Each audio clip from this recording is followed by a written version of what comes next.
Good morning বন্ধুরা, তোমরা কেমন আছো? আমরা ভালোই আছি। যে যেখানে থেকো ভালো থেকো, সুস্থ থেকো। পুজো করলেই তো হয় না। কালকে তো জানো যে বাড়িতে পুজো করেছি। আজকের ভিডিওতে ওগুলো দেখতে পাবে। এবার পুজো করলেই তো হয় না, এবার পুজো করার পরে তো কিছু কাজকর্ম থেকে থাকে। এবার সেই কাজকর্মগুলোকেই আজকে আমার গুছাতে হবে। আমি তো একা মানুষ, যা কিছু করার সব আমাকেই একা করতে হয়। জানো তোমরা, দেখো সবই। এবার সেই কাজগুলোকে আমি সব করে নেব। কালকে পুজো হয়েছে, আজকে তো সব গুছানো। মানে একটা পুজো করতে গেলে 3টে দিন পর পর খাটাখাটনি করতে হয়। আগের দিন বাজার হাট করা, সমস্ত কিছু আনা, তারপরে পুজোর দিন তো যাই এক খাটনি। একদিকে উপোস করা, আরেকদিকে সব কিছু গুছানো করা। কিন্তু দেখো তার পরের দিনও কত কাজ। এই যে ঠাকুর ঘর পুরো অগোছালো হয়েছিল। কালকে রাতে মানে ওদিকে কমপ্লিট হতে হতে 10টা বেজে গেছিলো। সেই রাত্রিবেলায় কী করব, ওই ঠাকুরেরটা নামিয়ে মানে ফুলগুলো নামাবো, আমার আর শরীর দিচ্ছে না। দুজনেরই তো বয়স হয়েছে না। ওনাকে বললাম, আমি বললো যে থাক, আজকে আর নামাতে হবে না, কালকে সকালবেলায় আমি নয়তো গুছিয়ে দেবো না। এবার আমরা জানি যে ঠাকুর মানে ফুল শুদ্ধ ঠাকুর রাখতে নেই। আমাদের বয়স্করা বলতো যে ফুল শুদ্ধ ঠাকুর রাখলে পরে, ঠাকুরের গায়ে ফুল রাখলে পরে ঠাকুরের ঘুম আসে না। এবার কালকে আর শরীর দেয়নি বলে আর করিনি। ওর জন্য আগে ঠাকুরের ওই গায়ের ফুলগুলোকে ফেলে নিলাম। এবার এগুলোকে আবার জলে দেওয়ার ব্যবস্থা করতে হবে। বাসন কোসন সব কিছু অগুছালো হয়ে রয়েছে। এবার আস্তে আস্তে সব কিছু গুছাতে হবে। দেখো, দেখেছো এই যে কালকে তো ওই কাঁঠাল আনা হয়েছিল। আর এই পুজোটা আমি জ্যৈষ্ঠী মাসে করি কেন, ওই শেষের দিকে, যেহেতু কাঁঠাল পাওয়া যায় না। এই সময় পুজোটা করলে কি হয়, সমস্ত রকমের ফল পাওয়া যায়। কিন্তু তাও তো খেজুর পাইনি। ওই যে ষষ্ঠীর সময় যে আমাদের দেশি খেজুরগুলো দেয় না, ওই খেজুরগুলো কালকে পাইনি। ওই খেজুরগুলো আবার দেখি ষষ্ঠীর সময় অনেকে দেখি পাখাতে দেয়। খেজুরগুলো পেলে একটু ভালো হতো। কিন্তু কাঁঠাল, জাম সব কিছুই মোটামুটি দেওয়া হয়েছে। ওর জন্য এই সময় পুজোটা করা। দেখেছো কত বাসন হয়েছে, একবারে কাঁসা পিতলের বাসন, আবার ওইদিকে সিলভার স্টিল সব মিলিয়ে মিশিয়ে। কখন কি উঠেছি 6টার সময়, উঠে একে একে সব কিছু গুছাচ্ছি। দেখা যাক কতক্ষণ লাগে, দেখতে থাকো তোমরা। তোমাদের তো ভিডিওটা কত ফাস্ট করে দেখানো হচ্ছে, কিন্তু মানে করতে অনেক সময় লেগেছে, আধ ঘন্টার উপরে লেগে গেছে প্রায়। এগুলোকে এই যে দেখো, তোমরা কে কে মাঝে এরকম পিতাম্বরী দিয়ে, কেউ মাঝে লেবু দিয়ে, কেউ তেঁতুল দিয়ে। আমি ওই মাঝে মাঝে পিতাম্বরীটা ব্যবহার করি। পিতাম্বরীগুলো না হাতগুলো পুরো খসখসে হয়ে যায়, ওর জন্য আমি বেশিরভাগ তেঁতুলটাই ব্যবহার করি। পিতাম্বরীতে কী হয়, বাসনটা পুরো চকচকে থাকে একদম, কিন্তু হলে কী হবে, ওই যে হাতগুলো কীরকম হয়ে যায়। ওর জন্য আমি বেশি পিতাম্বরী ব্যবহার করি না, আমি তেঁতুল দিয়েই মাজি। আবার ঘরে যদি কোনো সময় হয়তো দেখা গেল যে বাজার থেকে লেবু বেশি আছে, খাওয়ার জন্য আনলাম, লেবু থাকলে পরে অনেক সময় আবার লেবু দিয়েও মেজে দিই। ওই জন্য আগেই যে পিতাম্বরীটা দিয়ে মেখে রেখে তারপরে আবার এগুলোকে সার্ফ দিয়ে ছাই দিয়ে ঘষলে ভালো হয়। আমরা যখন ছোট ছিলাম তখন আমাদের বয়স্কদের দেখতাম যে ওই ছাই দিয়ে, উনুনের যে ছাই আছে না, ওই ছাই দিয়ে কাঁসা পাতা, তেঁতুল দিয়ে একটুখানি ডলে ওই তারপর ছাই দিয়ে বাসনগুলোকে মাজতো, একদম চকচকে হয়ে যেত। আমি দেখেছি অনেক বাড়িতে পুজোর বাসনগুলো না কীরকম কালো কালো, ভালোভাবে মাজে না।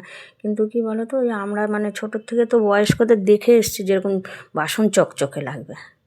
যাই হোক না কেন, তোমার বাসন চকচকে করতে হবে। ওর জন্য ওই অভ্যাসটাই আমাদের মধ্যে রয়ে গেছে যে না, পুজো দেবো যখন, দেখতে ভালো লাগবে না বাসন, সেটাই এখন আমরাও করে চলেছি। এই দেখো, যা যা বাসন ছিল সব কিছু গোছানো হয়ে গেছে। এই সকাল থেকে বসে এইসব করলাম। বিছানাও গুছানো হয়ে গেছে, এই এখন ঘর পরিষ্কার করছে।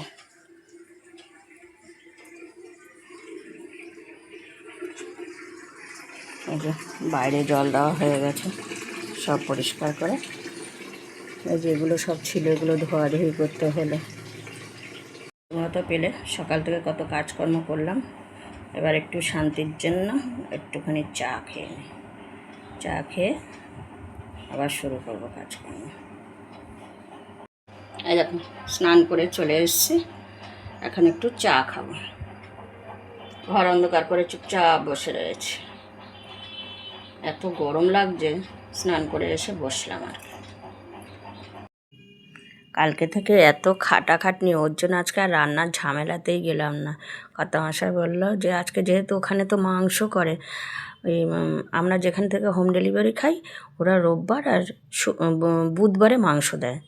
আগে তো মাঝে মাঝে খাওয়া হতো, কিন্তু এখন আর যেহেতু ওরা না সব কিছুর মধ্যে পেঁয়াজ দেয়, এবার আমরা না সব যেহেতু সবজি তারপরে তোমার মাছে এগুলোতে না আমরা পেঁয়াজ খাই না, ওর জন্য আর কি আমরা সব সময় খাই না। যখন খুব দেখি যে আর পেরে উঠি না, তখন আমরা হোম ডেলিভারি করি।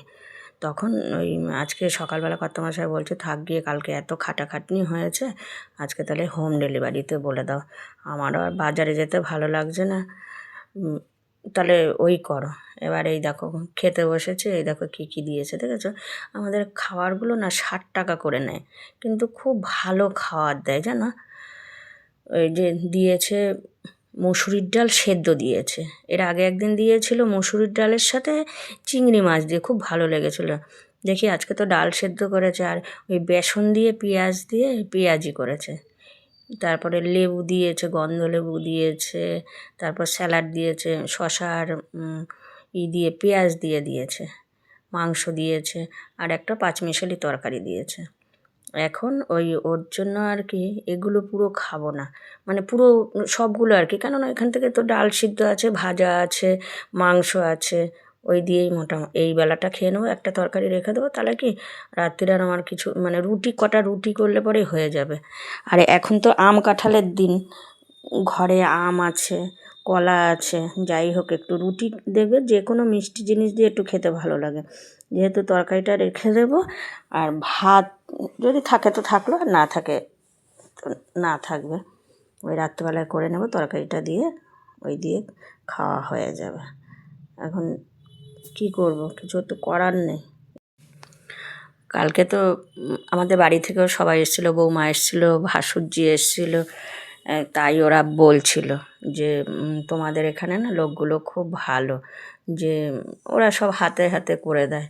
এখন কী করব, জানে তো যে আমি একা মানুষ, ওর জন্য ওরাও কিছু, যে রাত্রিবেলায় আমাদের বড় ঠাকুরের পুজোর নিয়ম কী বলো তো, ওই বাসনগুলোকে তোমার মানে না ধুয়ে ঘরে ঢোকায় না আর কি।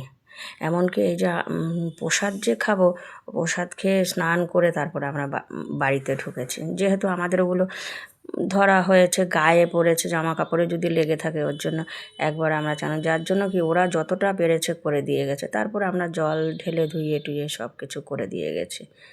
এই খেতে খেতে তোমাদের সাথে বক বক করছি, এখন এই করতে করতে দেখো আমাদের আস্তে আস্তে খাওয়া হয়ে আসছে। এত শরীর খারাপ লাগছে, ওই ওর জন্যই আজকে আর এই রান্নার ঝামেলায় গেল না। হোম ডেলিভারি খাওয়া দাওয়ারগুলো মোটামুটি ভালোই হয়। এখন মাংস কীরকম করেছে কে জানে, এরা না খুব মাংসের মধ্যে তেল দেয় জানো না, ওর জন্য আমি কী করি, ওপর থেকে তেলগুলোকে ফেলে দিই, তেলগুলোকে ফেলে দিয়ে তারপরে আমরা খাই। আমার কর্তামশাইকে দিলে পরে তো উনি খেয়ে নেয়, উনি খুব তেল মশলা খেতে ভালোবাসে, যেহেতু আমি ওপর দিয়ে আগেই ফেলে দিই, নাহলে পরে তো ওগুলো পেটে যাওয়া মানেই তো খারাপ। দিয়েছে ভালোই দিয়েছে, দুজনে 2 পিস করে মাংস, 2টো আলু, খারাপ না, মোটামুটি ভালোই দেয়। আমি মনে করি এই বাজারে মানে এত কম দামে খাবার পাওয়া যাবে না, ওই বেশ ভালোই দেয় আর কি। কেননা এখনকার বাজারে 60 টাকায় মানে ভালোই খাবারটা দেয়। একটুখানি চাটনি থাকলে ভালো হতো। অন্যদিন আমার ফ্রিজে করা থাকে, কিন্তু আজকে আর কোনো চাটনি করা নেই। খাওয়ার শেষে একটুখানি মিষ্টি বা একটু চাটনি যাই হোক হলে পরে বেশ খাবারটা ভালোই হয়। মাংস হলো, ডাল, সবজি টবজি যেইটুকুই হলো না কেন, খাওয়ার পরে দেখবে একটু চাটনি খেলে মনে হয় শান্তি। আর কি করা যাবে, এখন নেই, এইভাবেই খেতে হবে, কিছু করার নেই। ওই আমি তো অনেক সময় বলি যে আমরা এত তেল মশলা খাই না, তোমরা হয়তো ভাবতে পারো এরা তো এই তো বাইরের খাবার দাবার খাচ্ছে, কিন্তু আজকে উপায় নেই বলে তাই আমি বাইরের খাবারটাই এনেছি।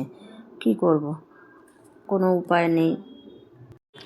বন্ধুরা তোমাদের সাথে তো অনেক কথাই বলছি, তোমরা আমাকে একটু সাপোর্ট করো, একটু লাইক কমেন্ট শেয়ার করো।